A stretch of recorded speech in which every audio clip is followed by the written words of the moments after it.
Hey guys, welcome back to another episode of our Pirates rebuild here in OOTP 26. Thank you so much for the support on the first couple videos. I really appreciate it. I hope you're ready to move through the rest of the offseason with us today. We're here at the end of our first season in the rebuild, and you'll notice it's December 1st, so a couple days have passed since we last left off, but I sort of just wanted to update you all on all of the offers we've made to this point and sort of the thought process behind them. It's really just going to mirror kind of what we went over at the end of the previous video. So you can see we've made a few offers to this point, the biggest of which is Cedric Mullins on a 4-year, $65 million deal nearly. This deal would make him our second or third highest paid player, I believe, on the roster, but we're sort of having to pay a premium for him. I tried to engage him with, lower years and lower financials, but anything in the 3-year, $55 million range, he was not really happy with, so we had to offer him a 4-year deal, and we did package in an opt-out after year 2 for him as well. So we're really trying to give him an enticing deal to come play center field for us. But I just think the gap power would play really well in our park, and we could use the defense in the outfield. So I'm willing to spend a little bit of money there. I don't think a 4-year contract would be all that detrimental with him. He would still be around up until kind of like the middle of his age 35 season, which is definitely old, don't get me wrong, but by then maybe we can move him to a corner and he won't be a liability if he were to, start regressing due to old age. So we'll see what happens there. We haven't received any feedback yet. I'm a little, I'm not exactly confident in our offer, just because if you wanted a fielding first outfielder here, you could do like Harrison Bader or Hamasaki from Japan, but Mullins is really kind of at the top of the market, so it may get a little competitive for him. We'll just see how it plays in the coming weeks here as we continue simulating. I did have one backup plan in mind if he ends up not working out. So hopefully he stays on the market long enough for us to make moves if we have to, I guess. But Tyrone Taylor here, he is fragile, but he's going to be a lot cheaper. We can get him for, I believe, just a few $1 million. So if we want sort of a step down, we can look at him. He still brings that gap power. It's just that he's not going to walk, and he just lacks power in general, right, apart from gap power. So he's not quite the player that Mullins is. But, we'll go ahead and request a scouting report on him as well, just to see what we have here, because we may end up having to go with our second option if the bidding gets a little competitive for Mullins, because even though we have a ton of money available, right, I don't want to get into a bidding war here and sign a deal that we're going to end up regretting down the line. We're sort of already almost at the ceiling of what I'm willing to pay him. So, again, we'll just see how that develops. But the other big contract we offered was to Jason Adam. I did some scouting on other guys like Pete Fairbanks and Luke Weaver as well. And ultimately, I really just liked Adams' rating more. 2 well above average pitches and an above average changeup. Even though he's slightly older, I'm still confident offering him a 2-year deal, because we've really sort of optimized our major league coaching staff to, help players with aging. So a lot of our guys there, like, our manager, our pitching coach, our hitting coach, are excellent when it comes to player aging. I really try to prioritize that at the major league level, in addition to mechanics and development. So hopefully all of our coaching moves will help both of these guys kind of age gracefully into their mid-30s. So those are the 2 major moves we've made. We also offered minor league contracts to a couple guys. We sort of need like a third catcher in case anything were to happen to either Henry Davis or Andy Rodriguez. So Hunter Fiducia is a decent option. He's not the best fielder, but we like the bat, and he's got 2 option years left. So we've offered him a minor league contract. And then I think we touched on Yorbit Vivas previously, but since he still has 1 option year left, we're going to bring him in as sort of middle to left side of the infield depth, just to kind of see if we can find anything there. And then I also did offer Cody Funderburk, who could serve as a lefty specialist for us out of the bullpen. Pretty good ratings here. And he also has option years as well. So kind of a common theme for all 3 of those guys. And then this guy is really developmental, and he's already extorted us for an extra $20,000 on just a minor league contract. But, you figure he's so young, about to be 21, and he's durable as a lefty with these 2 pitches. He could turn into a specialist, far down the line. So I just kind of picked him out of the free agent pool here, and we offered him. So those are the updates to this point. I'm going to continue looking around. I know some of you might be a little disappointed in us not doing more, but I'm trying to play this really conservative sort of in the spirit of Pittsburgh ownership. So this might be all we end up doing. I'll take a look at the trade block as well, a little bit off camera, but I think we're going to keep advancing through here, and as the updates roll in, I'll pop back in and let you know what ends up happening. So stay tuned. Okay, hey guys. So good news here. We're into the winter meetings, and we have just brought on Cedric Mullins, which is awesome. He didn't end up fighting us too hard, so I guess we made a competitive offer just straight off the bat. But here you can kind of see, we've got him for 2, and then he has the chance to leave if he wants, and then 2 more on the back end. So yeah, overall, I'm really happy about this. He's a very popular player locally, so hopefully he helps us bring in more ticket sales. And he should, hopefully play pretty well in our park. So super excited to have him on board. And he's not the only signing we've made. We also brought in Jason Adam, who joins us now on just a simple 2-year, $3 million per season deal. So it's actually funny that he's being paid less than Caleb Ferguson. But, I'm thinking of him as our potential closer for the next year. So hopefully he can,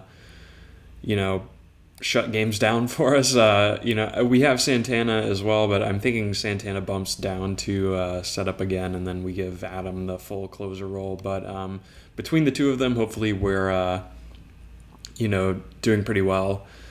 The other thing, this is probably an oversight on my end, but, we lost a 3rd-round pick because we had to sign Cedric Mullins. So not only is he a little bit expensive, some of you guys might not be a fan of this, but he, I guess, was QO'd. So we just missed that. And we're going to be down a 3rd-round draft pick, which is, a little tough. But I guess speaking of the draft, the lottery results are announced, and we are picking at 4, which is awesome. We're up 2 spots from last year. So we have a really strong chance at landing a blue chip prospect with this draft. I'm super excited to get into it.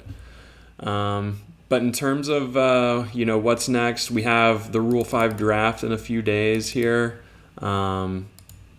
I've protected a lot of players. It's still suggesting I have 1 unprotected player with decent talent, and I'm sort of struggling as to who this might be. We've filtered for Rule 5 eligible players in our org, and maybe they're talking about Billy Cook here.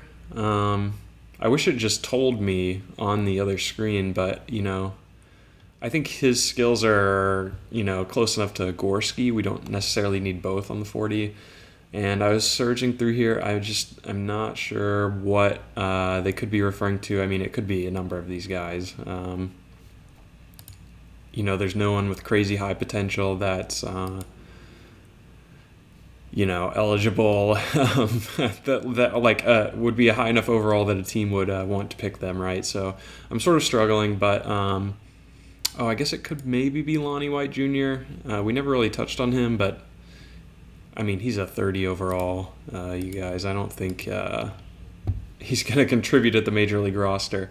So we're just going to kind of go into it with we have 38 on the 40 right now, so that opens us up to maybe 2 potential picks. We'll just kind of see what's out there and what we can find. But let me go ahead and simulate to that, and we'll come back at the start of the Rule 5. Okay, so we're back at the start of the Rule 5 draft. Nothing's really happened in the meantime, but here's who we have available. Where my head's at with this, I'm sort of thinking of our positional needs of like a backup, up the middle infielder, and then maybe an outfielder if we can find something. I don't think we necessarily need pitching, but should there be someone good available, we could also look to do that. You can see I've already looked through some of this and I have some ideas, but maybe we should just see who's on the board at the time of our pick before we start looking into this to see what we might want to do. So let's just go ahead and sim and see who gets taken. So the Colorado Rockies go with Gavin Stone. They poach him from the Dodgers. Wasn't really considering him just because we're not in desperate need of starting pitching. Next, Christian Scott. Yep, I had seen him there as well. He's got kind of a home run issue in this, but again, we have lowest scouting accuracy on him. I do think this is a good upside pick for them. Let's see. Packy Naughton. He's always just good in this game. And then Robert Gasser was another guy I was sort of eyeing, lefty. He's still coming back from TJ, but at only 26, right, he could still be pretty good. So the Marlins grab him. And then the Nationals take Michael Grove. So that's another one of the relievers I was kind of looking at gone. So, I'm not sure if we're going to end up taking a pitcher. Obviously, Tommy Kahnle's here. I just don't think it's a super huge need. I guess if I were to say my favorite selection here, I think I'm looking at Juan Brito from the Cleveland organization. Just because we don't really have a super utility guy like this on the roster. We have Ji-Hwan Bae, but he's a selfish personality, and I don't really want to stay committed to him long term. Brito is still pretty young, just turned 24. He's a switch hitter who can be capable at most positions outside of shortstop. We would maybe be stretching him a little bit thin to play there. But I like this bat, right? 55 gap power. He's not going to strike out a ton. He's going to get on base, and his numbers in AAA and just a pretty limited sample last year are really good. The walkout rate, or the walk and the strikeout rate are close to even. He was hitting in the high 280s with a 122 WRC plus. So I'm sort of leaning to him with our first pick. The other guy that I was kind of eyeing, there are other infielders here before we move on. There's Will Wagner, who's maybe a little bit interesting. He's sort of like a discount Spencer Horwitz in a way with this profile, but he just brings far less versatility, so I don't think he's quite the guy we want. And then there's really nothing. I looked at Ryan Bliss too, but the shortstop defense isn't quite as good as maybe I had hoped with him. If this was a 60 or a 65, I think maybe it's a conversation of drafting him, but I don't think he's our guy. And then there's just sort of first baseman, corner infielder types here who may be interesting, but we're going to pass on those. So Juan Brito, I think, could be an interesting infielder for us. And in the outfield, I'm looking at the top here. There are actually a couple guys, but the one I had my eye on most was obviously Drew Gilbert, because I am a homer through and through. He wasn't protected by the Mets. He's now 25, so it's really his time, and his numbers are pretty decent. The thing that's holding me up with him, this bat looks good, and the defense is fine. You don't love the 55 in center. But the thing that's holding me up with him is that he's a complete liability left on left. So I'm thinking like what like he'll obviously like fit in as a backup outfielder, like a fourth outfielder, so he'll get a fair share of at bats against both. But I don't know that I love bringing on a guy that's so vulnerable against lefties when we already have like O'Neal Cruz, who's pretty bad against lefties, and Cedric Mullins can hit both sides, but there's always the risk, I guess, that he could regress left on left down the line. And we also only are average on him, so we don't know that all of this is truly confirmed. Whereas with Brito previously, we were very high scouting accuracy on him, so I think I've talked myself into taking Brito first and then seeing what else is left on the board. But there's also this guy, Jorge Barosa, who's a little bit interesting. Not quite the defender I would want, but good on the base paths, and another switch hitter who is durable. So if we decide we don't like Gilbert, this could be an option. He's a little more balanced in his profile, and he's actually slightly better against lefties, striking out less there and making a little bit more contact. So maybe it makes sense to bring him on, but again, his arm isn't great. So I'm kind of torn. I mean, his AAA numbers were pretty close to Gilbert. He's in the PCL, so don't be fooled by the 834 OPS. That was just like league average for him. But you do love the sub 20% strikeout rate and the walk rate being over 10%. I'm wondering... Yeah, okay. We view him as like a slightly better defender. He could be interesting. I think I've actually talked myself off of Gilbert now. That I've sort of just gone through this on camera, because he's in the International League and he's not hitting quite as strongly. I mean, it's pretty close, right? I'm not gonna... Their numbers are almost identical. But in terms of like overall, there are actually some interesting unprotected players if we go by potential. But I'm not sure. Like, I would love to get Roderick Arias, but I don't think any of these like 30 grade guys provide us much value at the major league level next year. So he would be awesome to have, but I don't think it makes... I think they're gonna unfortunately get away with unprotecting him. And then let's see this guy too. I had looked at him and he's definitely a plus fielder, right? But there's just no pop in the bat, and if the power were to be, 45 grade on the gap, and, who knows if this ends up coming along. I think he's just a little too far away for our liking. So Gutierrez is probably a no as well. And then there are, pitchers like I mentioned. There's a catcher, Leo Bernal. Two-way player Reggie Crawford if we wanted to have some fun with that, but that's going to be a no from me. Unless he's not even a good lefty specialist. So I think we're going to go Juan Brito here because, I kind of like him a little bit better than Triolo, I think, because he brings us that first base versatility and the up-the-middle stuff, a little bit of a better defender. And I think he's younger too, so this could be our Triolo replacement. We're going to draft Juan Brito with our first pick here in the Rule 5. Okay, so let's go until our next pick and just kind of see what all ends up happening. So Thomas Hatch, Spencer Howard, Cameron Cawley I did sort of consider, but I just felt like the bat was never going to be there. So I ended up deciding to pass on him.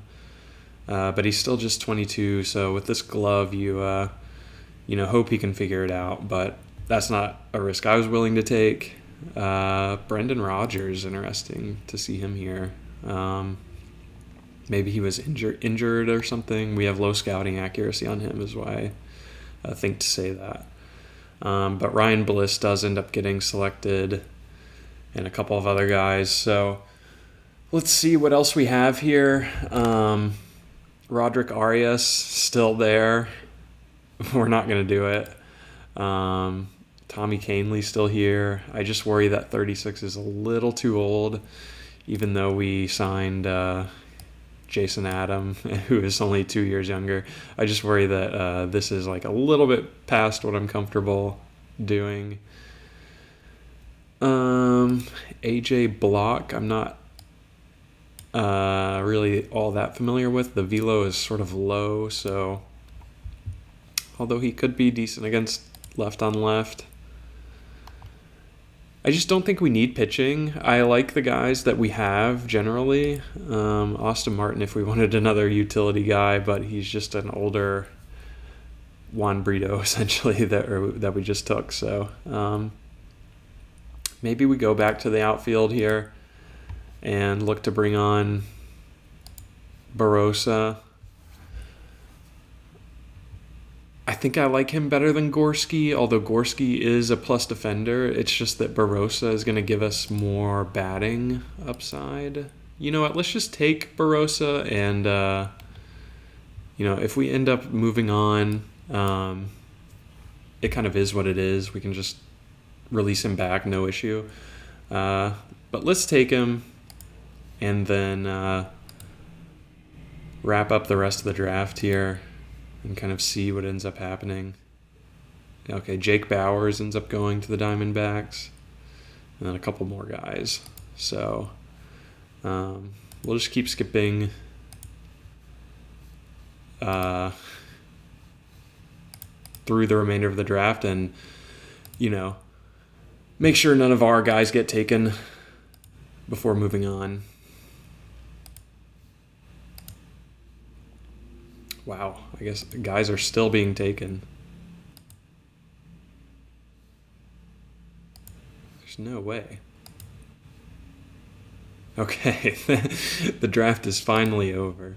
Let's see who else went here. So after we took Barossa, we've already gone over these guys. Owen Miller goes, Johnny DeLuca goes, Jonah Bride goes, Jaime Barria, and Gordon Graceffo goes. So we picked up a couple pieces that I think will be interesting to us.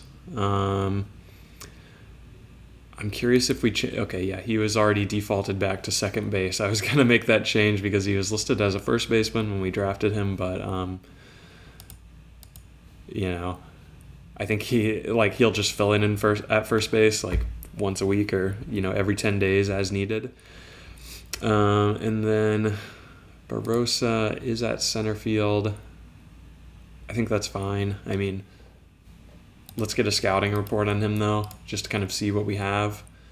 But we don't really have much other, outstanding business at the moment. Free agents, our pending offers are still just Vivas and Fiducia.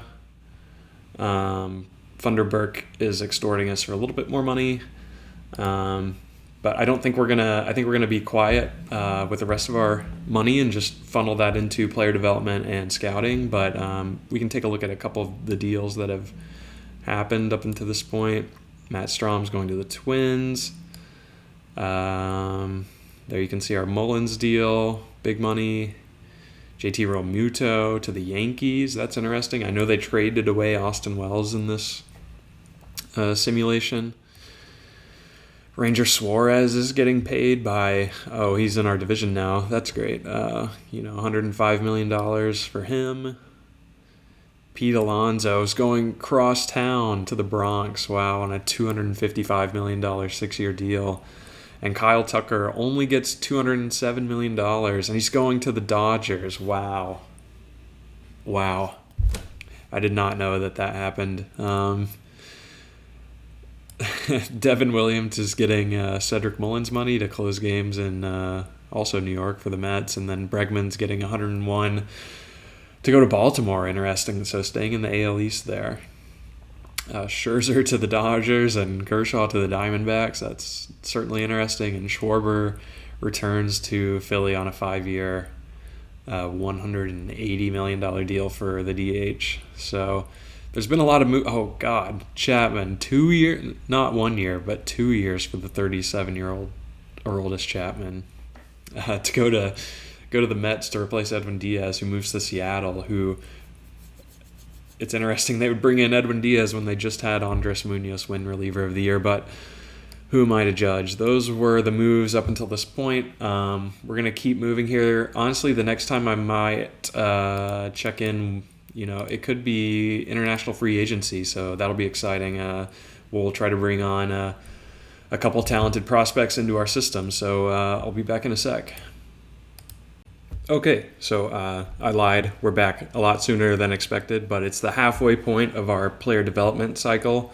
So we have some decisions to make on, if we want to switch any of these up. But before we do, we got some good news. Hunter Fiducia's on board on a minor league deal, as well as Jorvik Vivas. So those are minor league deals with major league options. So, it's possible they do opt for free agency if we don't call them up. But I usually find that doesn't happen. I don't know. I could be wrong. But anyway, let's get to the results here. So Chandler is frustrated. Gonzalez on track. A couple of excelling guys. Cruz, Connor Griffin, frustrated for Tamar, on track with Curley. Snead on track. Davis struggling. That may be one we look to switch, because we really don't want negative effects bringing his hit tool down to a 40. That would not be good. And then frustrated Ashcraft, and on track with Wyatt Sanford. So let's look at just how bad some of these are and how good the others are.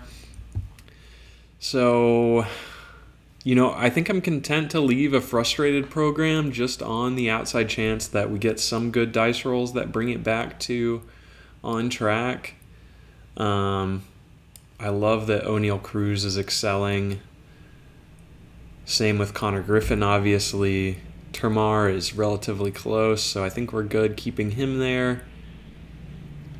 Love that Dean Curley's on track. Hopefully that maintains. Same for Snead, but yeah, I think we're going to pull Henry Davis out. And I think it's my understanding that the purpose of this is you can cancel one now and still have enough time to get another, longer 3 to 4 month program in. I guess we'll find out if that's the case or not, because I'm about to do it. But, I'm not willing to risk his hit tool regressing, like I said, down to the 40s. So we're going to go ahead and pull Davis out of the program. Just because, it is somewhat close, but if, any bad rolls happen, and it's just too risky, I think. So we're going to, okay. So, maybe I should have clicked that before, going on my, soapbox there. But let's see, are there any clues in this, note we received? Are not working well.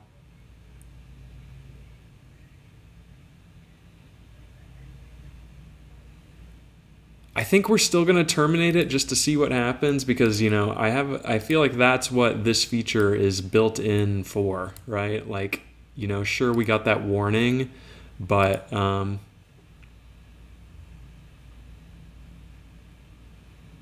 okay, so that's pretty rough. I guess we learned the hard way with Henry Davis here. Losing 5 in power and some in the eye department. So, okay. Power rating down to a 50. We still think there's upside and room to grow there. But OSA disagrees, actually.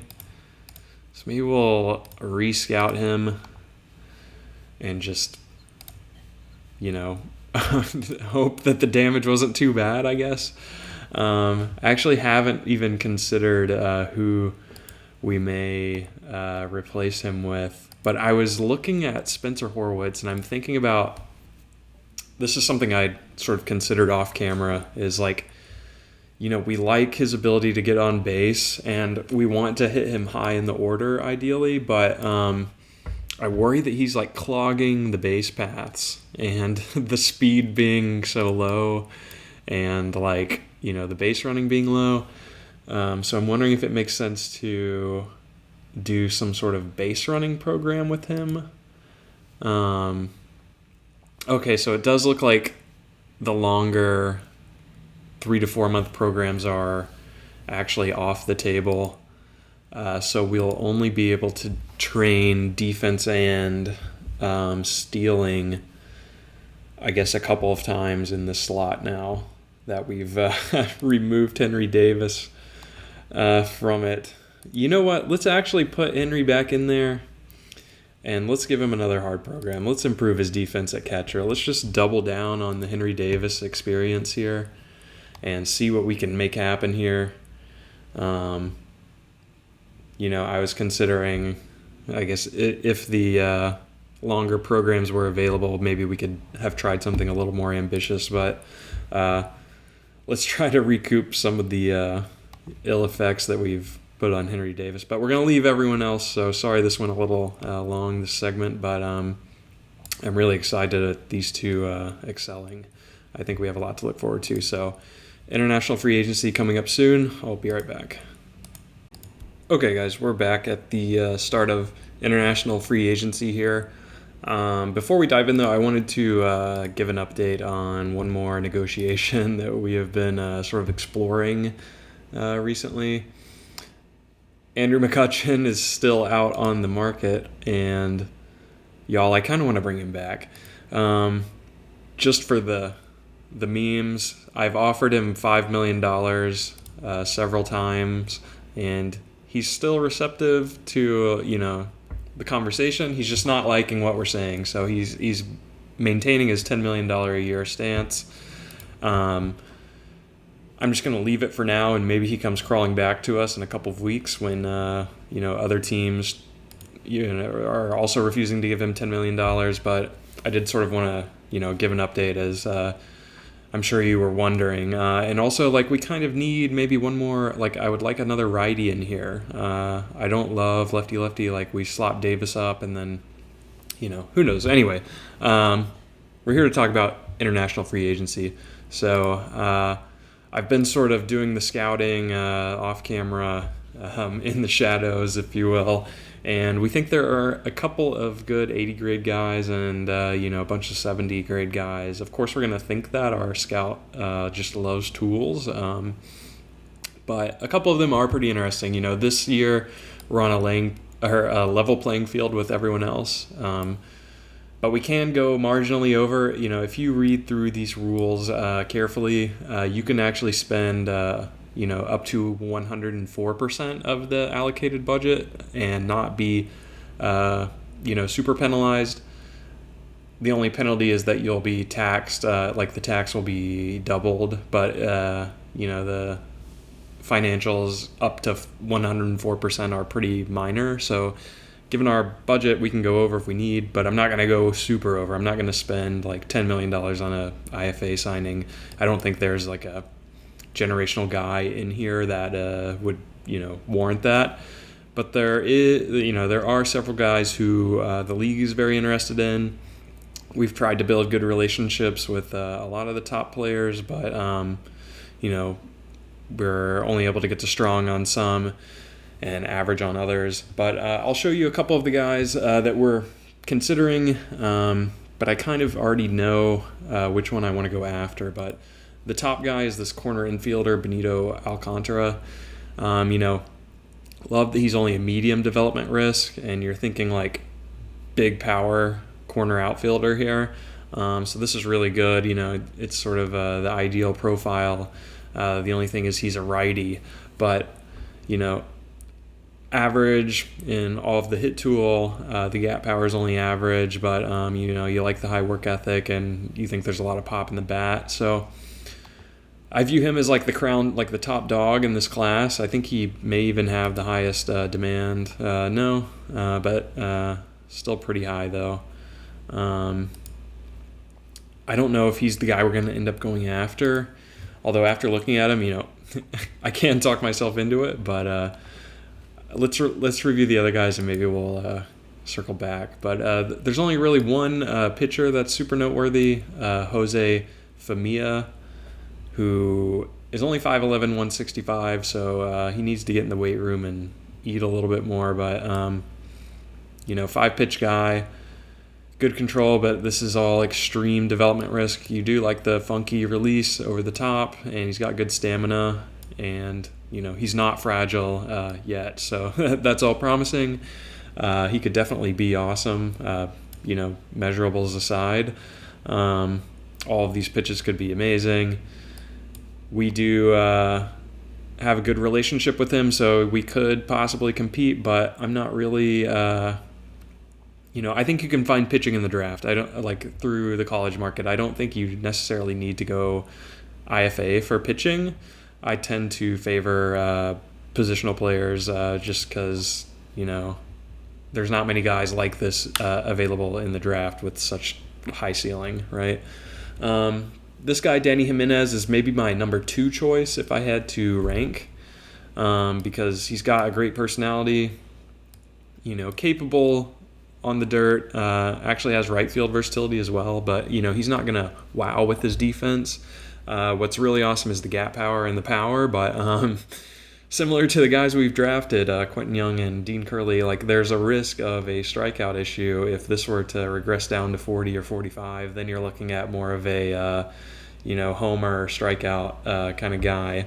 But you like the line drive hitting, the spray, the medium development risk, like I said. So Danny Jimenez could be a guy we look at. We got a good relationship with him, but he's going to be pretty competitive. But we do, like all of that said, we do have very high scouting on him, so we can feel pretty confident in this being his starting point. So 2 ratings in the 30s, 2 in the 25, and 2 in the 20. So kind of even across the board. The next guy, Michael Mendez, codename Livewire, is a high development risk first baseman, but he could be a prodigious hitter if all of this were to pan out, right? He's coming in at a lower starting point with the majority of his ratings in the 25s, the BABIP only being in the 20, but the eyes up to 30. We think he can be a good defender at first. He's only 6 feet 195, so he's not a huge guy, but he's pretty interesting, I guess. If you're looking at first base, I tend to favor more like up the middle defenders, like outfield or shortstop. MJ Nevarez, aka Victor, is also another super intriguing prospect. This might be our guy. The only hang up with him, I think, is the lack of defense. But you can hopefully coach that, right? The range isn't amazing, but you love the personality, the line drive hitter, the medium dev risk. I may be talking myself into Victor Nevarez here. So we'll see. We think he can have great power and eye. Like the 85 grade on the eye is awesome. I love that. And the 60 hit tool could be good, but I try to also kind of look at this with regression in mind. If all of these ratings were 10 points lower, like would we still like him? He would be like, 45 strikeout guy with 55 gap power and 60 power, 75 eye. So yeah, we would definitely still like him. But he may be a left fielder long term. I don't think he, this is just such a low starting point for center field. Even with coaching, I don't know that fully comes along. Maybe it gets to a 50. But probably more of a corner bat, which wouldn't be a problem given his potential. This guy is originally the guy that I was thinking we would end up taking. Very high, bat profile here, Ski Anzueto. But the extreme dev risk, and he's half a tick lower in potential according to our scout. The thing that was drawing me in, obviously, is the out of the box 60 range and arm, packaged with the the pure fielder ratings of 70, 50, 60, with a good work ethic. So his personality is also very strong. It's just, he's more of a development risk. So I guess let's actually compare, because these are really the two guys I'm sort of down to. And, there's a 20-point gap for our boy Ski in the gap power. But like the homer power and the eye, 15 in each, that might be enough to sway me toward Victor, along with the, medium dev risk. So like the starting points aren't all that different, right? They're both super flat across the board, 25. I'm just not sure.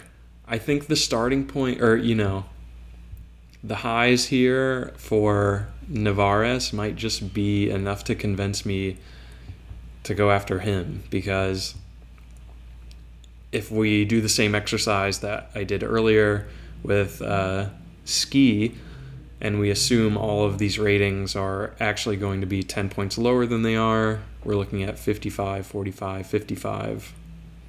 I mean, 45 on the power, I don't love that, but everything else would be so strong. He's almost as if like it sort of reminds me of the current profile we have with Nick Gonzalez, right, where it's just like all gap and BABIP. He's never going to hit like a ton of homers. I kind of want to play for the higher shot, like power 3 true outcome kind of guy, maybe. I think the hit tool is a little better than that, though, with Nevarez. So in terms of bonus demand, they're both looking for around 3.5. It's just that our relationship with Nevarez is not quite as strong, so we might need to just come in super hot with a high max offer for him. But that's kind of where I'm leaning at the moment. So, I guess we can just look at the other guys I sort of scouted. This guy, Vincent Van Gogh, is interesting. The bout's no slouch. The 90 grade potential in the gap power is definitely outlier, but the home run power is not quite going to be there, and the defense is marginal. But, if the other guys weren't here, I think this could be interesting for sure. And then this Alex Torres guy, I only looked into him because he was cheap, right? $750K, but not the best personality, and it's all just going to be like bloop single BABIP, like luck. He's not going to strike out. It's just going to be kind of punched into the gaps. The power's never going to be there. So if we have leftover money, maybe. There's another similar guy, we'll skip this guy. We don't need to go for him. But I did scout this pitcher here who only went $600K. At one point, he was valued at like a 65 potential, which is what drew me in initially. But, all these traits look pretty decent. 4-pitch mix. Pretty steady across the board. If we are able to save any money, maybe we can go after him. But now I think we're just going to... I've kind of talked myself into Nevarez. This could be a mistake because we only have average scouting on him, so these ratings may not be entirely accurate. What do I do? We know for sure that Ski is this. And he's a better defender, but Nevarez truly has like a great personality and the medium development risk, but I don't know if that's also tied to the scouting accuracy. Guys, I don't know what to do. Let's just engage Nevarez. Let's go for MJ. I think we should come in pretty hot here. So I'm thinking like 4.1 would be a good starting point. That leaves us 650 to work with. Let's just see how he's feeling about this and kind of play it by ear. I may just advance live here, I guess on camera, and we can kind of figure this out. Or, Actually, I'll just pause. Yeah, I think I've learned my lesson from the agonizing over the trade finder and the DFAing of Adam Frazier that you guys don't want to see that. So I'll be right back. Okay, so a little bit of bad news here. The Athletics really want him, and they're offering him the max. So we're going to have to go back in and compete a little bit if we want the services of MJ Navarez. But another important email arrived today, a DM from our owner, who has actually increased our budget by a further $16 million. So I truly don't know what to do with the rest of this money. We might just empty the bank for Andrew McCutchen.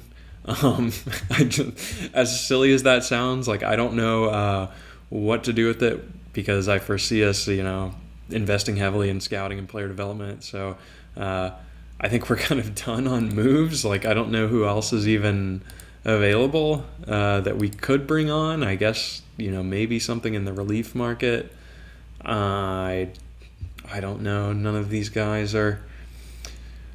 Like, are we going to sign Miles Michaelis? Of course not. A lot of the, big talent has already been poached off the market. And we may just be out of luck here. I don't know that we'll be able to find much. But I'll take a look at that in a sec. Let's get back to Victor. So I don't actually even know what the calculation would be for the money if we wanted to exceed the bonus allotment here. So I think we can actually go all the way up to 4.94 if my math was right, but let's go 9.3 and see what we have. A quick way to check it too is to come back to this screen, and you can see it says the Pittsburgh Pirates have spent 0 so far of whatever. This is 104% of the cap, and so the penalties we're going to pay is only 180 grand of that. But as long as we don't hit 105%, we're good. The penalty of spending 105% is that the following year the we can only sign one player over $800,000. So if we find ourselves in a situation next year where we want to bring on 2 guys that $2 million each, we wouldn't be able to do that. So I guess technically we could even go further with this, right? The only one I really want to avoid is anything over 110%, because that caps our ability to sign any player above $800K, and that's no good, right? Because most of the good guys obviously want big money. So if we're really pushing this up, I suppose we can go up to 109%, but we'll kind of just see how it plays. Victor might sign with us here. Who knows? But anyway, I'm going to look at free agents, and I'll be right back. Okay, guys, we're back 2 days later, earlier than expected, and disaster has struck. Andrew McCutchen is jumping ship to the St. Louis Cardinals of all teams. Are you kidding? For a 2-year, $7.7 million contract.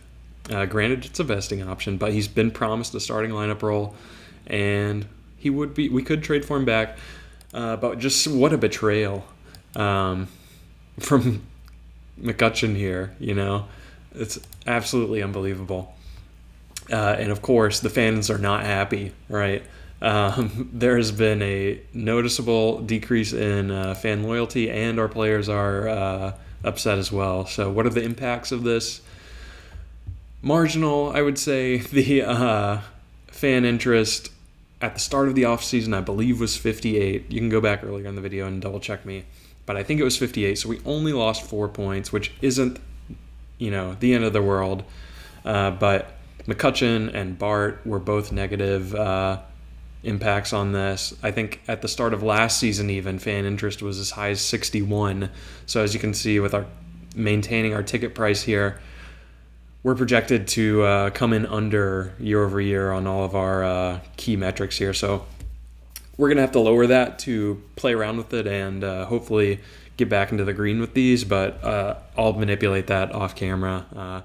I just wanted to pop in and give you guys the bad news. And then we also have the Hall of Fame results here. With only one inductee, Carlos Beltran makes it in his 4th year.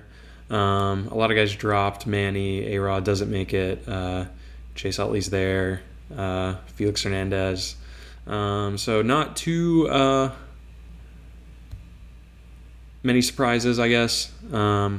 Something I picked this up from another YouTube series I watched. I can't remember the creator. Sorry if I can't attribute this, but some of these guys, I just think it would be cool to turn them into a coach. That's an option. So I'm just gonna do that for a couple of these dudes, just to kind of spice it up. Not that we're gonna hire them. We've already filled out our coaching staff, which I can update you all at the end of the off season on that. But I'll probably go through and just randomly pick some guys and turn them into coaches, and maybe we'll see them eventually. But still no feedback on our new offer to Nevarez. Okay, so he's actually back, and he wants a deal with Minnesota now. So, okay, wow, they are. Oh, it's actually Chicago, he's saying. So he's really extorting us for money. So maybe this is where we pivot if we can. I'm hoping our other guy is still here, Ski, and he is. So that's great. Looks like there have been a couple signings. There's no way. Tampa Bay is signing every... What is going on? Have you guys ever seen this before? I can't understand what's happening and how they're spending so much money. So they are, I guess, emptying the clip on this this IFA class and just foregoing any future signings, right? I guess that's certainly a strategy. I've never even considered to do anything so bold. But maybe it honestly would make sense for us with our total money available, right? Should we do that? Let's at the very least explore an offer here with Ski, and the Royals are already offering him money. We're not going to mess around. We're just going to go up to 4.5 and see what he thinks about that, or see what he thinks about that. I'm just still reeling from the strategy from Tampa Bay. I've never seen a team be so aggressive in the IFA period. I'm trying to think through the penalties of what this would mean for us. Say we just went crazy and we also got Jimenez and maybe even Alcantara. We rack up a budget of, who knows, maybe $25 million of IFA signings this year. The penalty would be next year. We wouldn't be able to sign any player higher than a bonus of $400K. So I'm sort of weighing that in my head, just because I know the only, I would never normally consider that, right? But I'm just thinking about where would we possibly spend this money if we go heavy on the scouting and player development. How does everything look? We still have $30 million, right? And there's really no other moves we're trying to make, right? We looked at the free agency pool earlier. So I'm going to kind of mull that strategy and kind of see what I think makes sense for us. I don't know. That's kind of risky, but I think it would make the playthrough pretty interesting. It would just, prevent us from doing much next year. But anyway, I'll pop back on when we have more news to share. All right, so we've advanced a couple of days of game time here, and we have been in vicious negotiations with all of these IFA free agents. The first domino to sort of fall was Ski Anzueto. Jorge here ended up going to the Houston organization with a signing bonus of $5.8 million. Ultimately, the way we decided to play this was hyper aggressive. We decided to empty the clip and, open up our checkbook, trying to sign as many blue chip IFA free agents as we could. That included Victor Nevarez, Danny Jimenez, and Ski Anzueto. So probably the top three guys we reviewed earlier. As the bidding was sort of going on, it became clear to me that I needed to choose who to go after because the totals just kept getting higher and higher. And once we kind of reveal the final outcome here, I think maybe I'll get some pushback from you guys. But the first domino to fall, the first signing for us was Danny Jimenez, who we ended up outbidding a number of teams. We view him as a true 80 grade guy, and he has a great personality with only a medium development risk. That's another factor too, where I was willing to fully commit to big IFA buys this year because I felt secure in the medium development risk of the guys we ended up bringing on. So Jimenez is, he could be a strikeout risk down the line, and he may not walk a ton, but he can swing the bat hard at 6'2", 180.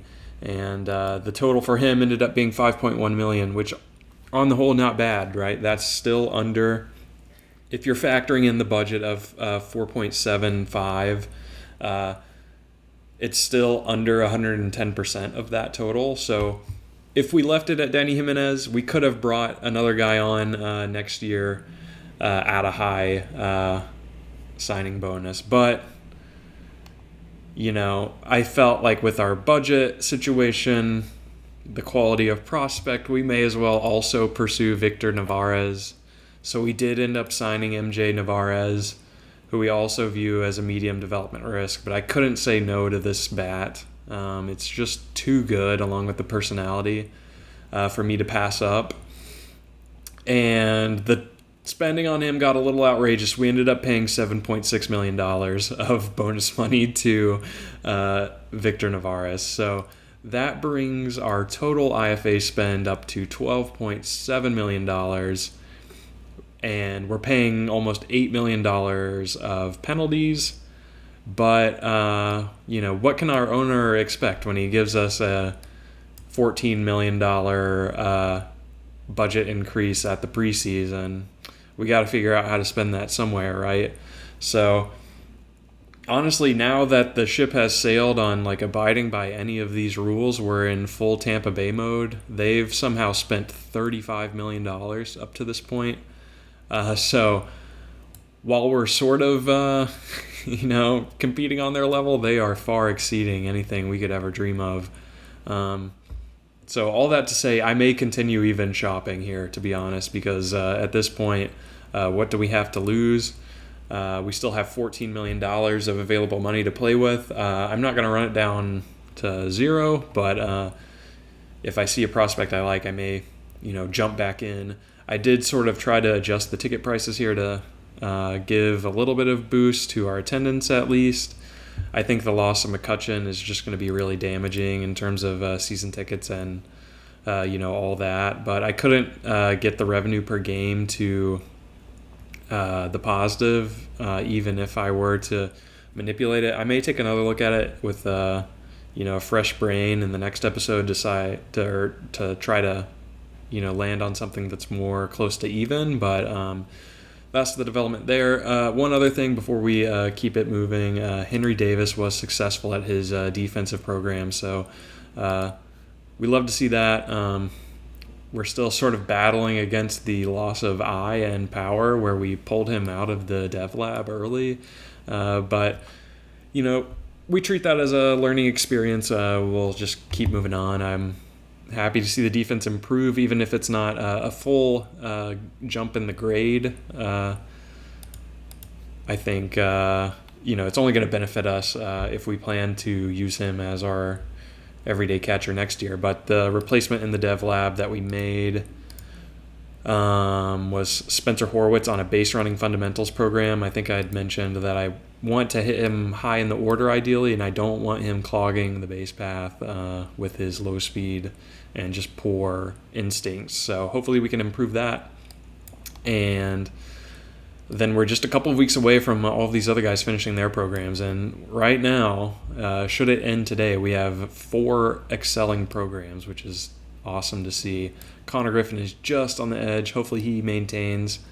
And we've got a couple frustrated guys, but, everyone's pretty close apart from Ashcraft, who is maybe risking regression. But since the program is only secondary pitch improvement, I'm hopeful that the ill effects won't be too bad. But anyways, we'll keep it moving here.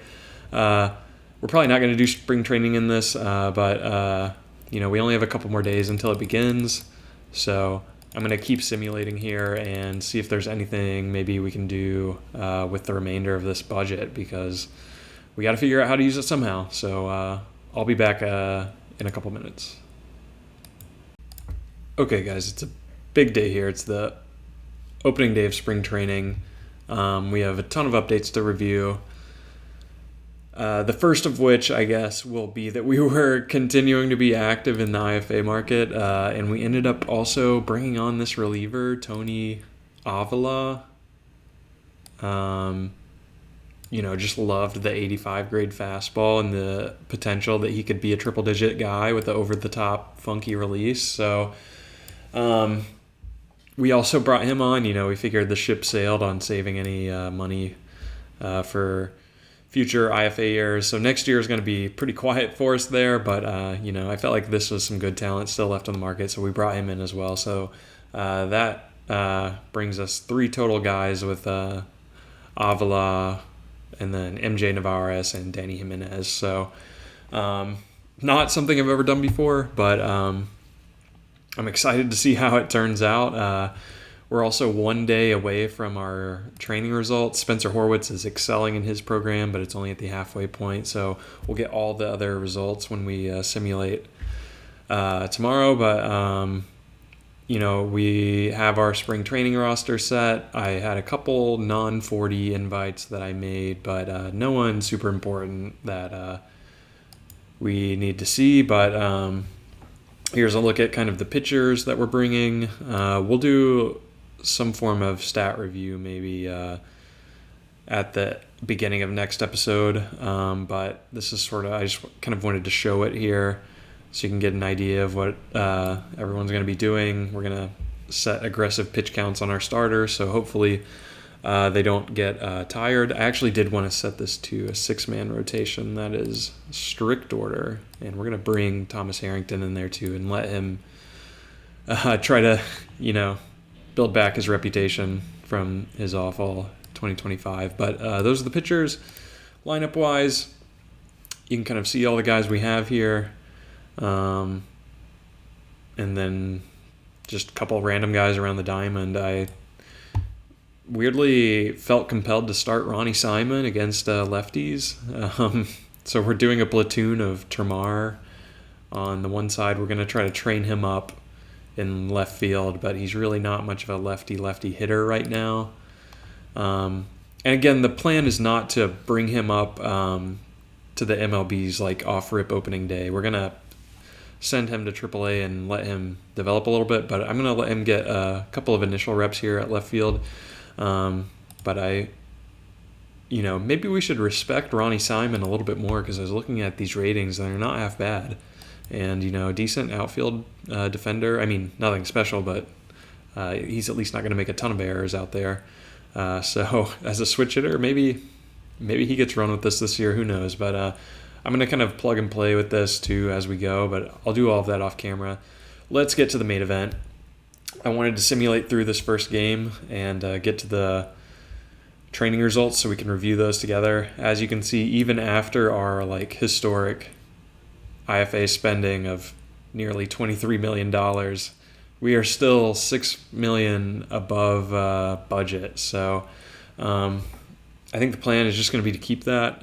I don't really know how else to use it, so we'll just see. We have money allocated to the draft, but if you'll remember, we did lose a pick because of Cedric Mullins. So maybe we'll need to manipulate that with the 6 mil, or maybe we look to, buy at the deadline if, that might be a little surprising, but, who knows. But, all right, I've made you wait long enough, so let's get to the dev results. We've already got our spring training roster set. We'll just go ahead and advance and hope for good news here. Okay, I'm seeing some outstandings. I'm seeing a lot of outstandings. This is good. This is a good sign. Bubba Chandler's control is an outstanding result. So the potential moved up marginally, and the current control improves by 5. So it's not necessarily reflected in this scouting report, but you hope that gets up to 50. I don't really know where the gain came, or it's hidden, but we're going to trust it. We're going to trust that he improved his control by 5. Current and potential up by 5 for Nick Gonzalez. That's huge. So this is up to a 55 now. And we see his eye, it's at a +5 improvement, but maybe it's just sort of in between ratings right now. Maybe it's close to a 50, in between a 45-50. But that's awesome to see. Hopefully he can stay healthy for us this year and put up a good season again. We get just successful with O'Neal Cruz, but we did tap into the BABIP rating, which is what we wanted. We wanted to get that to slightly above average. I know he was on the fringe of an outstanding result, so I really wish we could have gotten that. But we're happy with what we got here. Looking forward to a big year from O'Neal. Outstanding for Connor Griffin, current +5, and then potential marginal improvement. So he's doing awesome. In terms of the Florida League, he's cooking. South Atlantic League, he can play, but we run the risk of strikeouts if we push him there. So I'm not really sure what to do here. I think it'll be a decision we make as we get close to opening day. Maybe we get an updated scouting report on him too, just to be double sure. And I'll actually do that for all of these guys. I'm pretty sure it runs one like when the program concludes, but just in case. But here we go. Outstanding for Termar with bat speed. So his potential power rating improves by 5, but his current rating, so that's kind of the inverse of what we normally see. We normally see the current improve by 5 and the potential jump, but that's awesome. See, I swear we had a 55 grade on the power at one point, but this is good. This is great. It just brings him closer to being a contributor for us. And now that he played a game in left field, we can see that he has upwards of 65 potential in left field. So I think this is super great. I'm super excited. If you couldn't tell. But no improvement, unfortunately, for Dean Curley. So that's kind of tough for him. We tried to get the 2-strike up. So he's sort of like come back down to earth a bit since we drafted him. But, we still like him. And at worst, maybe he gets stuck in the corner in the outfield. Nate Snead with the outstanding control improvement. So just marginal gains across both categories. But, hopefully he can bring the walks down a bit. In just a cup of coffee at the A-ball level, he was walking upwards of 4.5 per 9. We really want that down to the 3s, ideally the 2s, but we'll take the 3s. So even though the outstanding result, no huge moves in terms of his current rating, no noticeable changes for Braxton Ashcraft, who we gave secondary pitch improvement. I'm thinking his control maybe fell. Yeah, it looks like his control fell by 5 points there. At some point in the off season, so hopefully that's no issue for him. And then no improvement for Wyatt Sanford either. At one point he was excelling, but we tried to push him on an aggressive bat speed program. So we'll need to load some new guys into the dev lab on defensive assignments here. we have Spencer Horwitz in there now. So I'll fill the rest of these out. I know I definitely want to do, now that I'm like in here, I won't do all of these on camera, but I know we want Leo Piguero to improve his infield defense.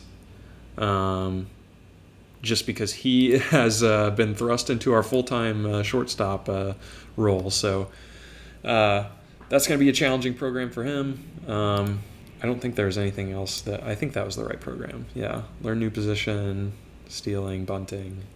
So yeah, we'll load this up with defense. And then when I come back, next episode, I think I'm going to do spring training off camera, but we'll come back right before opening day and we can sort of, cut down the roster together, review the goals, and maybe simulate through the first month of the season or so. And, who knows how far we'll get, but I'm excited to start 2026 with you all. Leave a like if you enjoyed the video, and I'll see you in the next one. Thanks.